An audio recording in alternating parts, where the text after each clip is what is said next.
எல்லாம் அறிந்தவன் நம்ம குலதெய்வங்க மட்டும்தான். குலதெய்வம் கோயிலுக்கு போகும்போது கண்டிப்பாக 2 விஷயம் பண்ணணும். இப்போ நான் ஒன்று சொல்ல போகிறேன்.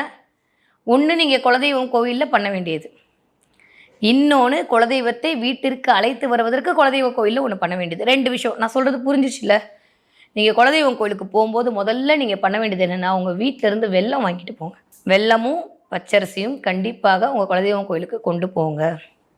கொண்டு போய் அங்கே குலதெய்வம் கோயில் பாதத்தில் வச்சு வழிபாடு, உங்கள் முறைப்படி நீங்கள் வழிபாடு செஞ்சு தேங்காய் வாழைப்பழம்லாம் உடச்சிட்டு அந்த வெல்லத்தை சுக்குநூறாக இடித்து முடியும். உங்களுக்கு அந்த மாதிரி பழக்கம் இருக்குது அப்படின்னா சக்கரை பொங்கல் நெய்வேத்தியம் பண்ணி சாமிக்கு படைங்க. இல்லை மேடம், நாங்கள் தனியாக தான் போயிட்டு வரோம், இருக்கிற மாடர்ன் சொசைட்டியில் எங்களால் எல்லா அங்காளி பொங்கல்லாம் கூட்டிகிட்டு போக முடியல, இதுக்கு ஏதாவது ஒரு ரெமெடி சொல்லுங்கள் அப்படின்னா, உடனே அந்த வெல்லத்தையும் வாங்கி கொண்டு வந்து ஒரு பகுதி இடித்து அந்த குலதெய்வ செவுரை சுற்றி இருக்கக்கூடிய இடத்துல தூவி விட்டுவாங்க. பாதி வெல்லத்தை கொண்டு வந்து நீங்கள் வீட்டில்